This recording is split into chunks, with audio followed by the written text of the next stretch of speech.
Hallo und willkommen in meiner Küche. In diesem Video zeige ich, wie ich die Zugabe von Geliermittel in die Konfitüren berechne. Gegen Ende des Videos zeige ich auch, welche Konfitüren besser im Verhältnis 1:1 und welche besser im Verhältnis 2:1 eingekocht werden sollten. Und ganz am Ende des Videos habe ich eine Tabelle, auf der man die benötigten Mengen in 50 Gramm Schritten ablesen kann. Aber zunächst erkläre ich den Rechenweg. Bei einer Konfitüre im Verhältnis 1:1 kommen auf 1000 Gramm Frucht 1000 Gramm Zucker. Den Zucker können wir bei der Berechnung der benötigten Geliermittelmenge außer Acht lassen. Als Geliermittel verwende ich hier Gelfix Classic von Dr. Oetker, damit habe ich gute Erfahrungen gemacht. In einem Beutel sind 20 Gramm Geliermittel ausreichend für 1000 Gramm Früchte oder mit anderen Worten, 1000 Gramm Früchte benötigen 20 Gramm Geliermittel. Was, wenn ich jetzt aber nur 800 Gramm Früchte habe, wie viel Geliermittel brauche ich dafür? In 1000 Gramm sind 10 mal 100 Gramm enthalten. Und wenn ich auf 800 Gramm kommen will, muss ich 1000 durch 10 dividieren und mit 8 multiplizieren. Dann erhalte ich 800. Die gleiche Rechnung muss ich auch auf der Gegenseite vornehmen, nämlich 20 dividiert durch 10 multipliziert mit 8, dann erhalte ich 16. Bei 800 Gramm Frucht benötige ich also 16 Gramm Geliermittel. Bei Konfitüre im Verhältnis 2:1 ist es genau das gleiche. Bei dieser Konfitüre kommen auf 1000 Gramm Frucht nur 500 Gramm Zucker. Den Zucker lassen wir auch hier außer Acht. Bei 2:1 benutze ich Gelfix Extra von Dr. Oetker und in einem Päckchen befinden sich für 1000 Gramm Frucht 25 Gramm Geliermittel.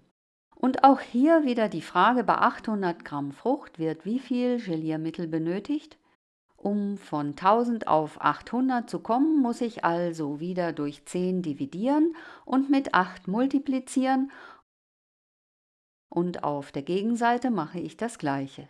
Ich erhalte hier also 800 Gramm Frucht und 25 geteilt durch 10 ist 2,5 mal 8 macht 20.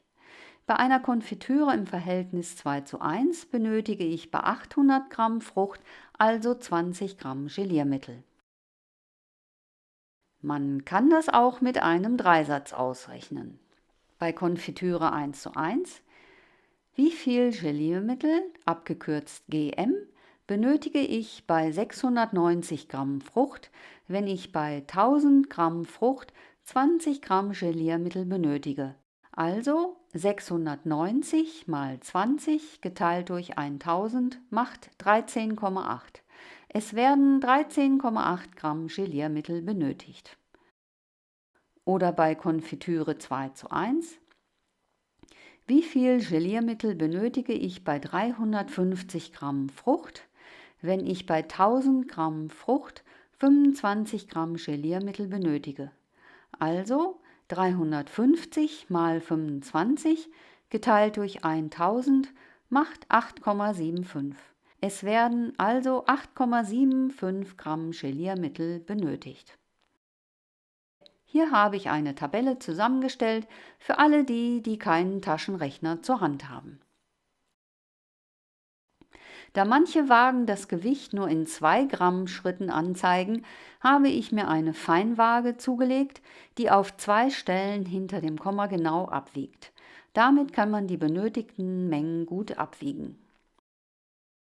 Und nun zu der Frage, wann man eine Konfitüre nun im Verhältnis 1:1 und wann besser im Verhältnis 2:1 zubereiten sollte. Das richtet sich im Wesentlichen nach dem Säuregehalt der Früchte. Manche Früchte sind sehr sauer und bei denen sollte man immer Konfitüre im Verhältnis 1:1 kochen. Ich habe einmal Aprikosenkonfitüre im Verhältnis 2:1 gegessen und das war kein wirklicher Genuss, da sie einfach immer noch zu sauer war. Andererseits gibt es Früchte, die von Natur aus eher süß sind, Anders ausgedrückt, wenig Säure enthalten, und bei diesen Früchten sollte nicht so viel Zucker dazugegeben werden, da es sonst einfach viel zu süß schmeckt. Hier habe ich eine Liste von Früchten zusammengestellt, die meiner Meinung nach im Verhältnis 1:1 gekocht werden sollten. Aprikosen, Himbeeren, frühe Brombeeren, schwarze Johannisbeeren, Zieräpfel, Stachelbeeren, rote Johannisbeeren, Quitten und Cranberries. Konfitüren im Verhältnis 2:1 sollten meiner Meinung nach eher aus den folgenden Früchten gekocht werden: Heidelbeeren, Süßkirschen und Sauerkirschen, Feigen, Nektarinen, Pfirsiche, Erdbeeren und späte, also süße Brombeeren.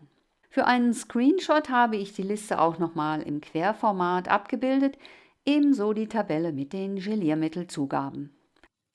Ich hoffe, ich habe alles gut genug erklärt und ihr werdet nun alle Marmeladen selber kochen. Viel Spaß dabei und bis demnächst auf meinem Kanal.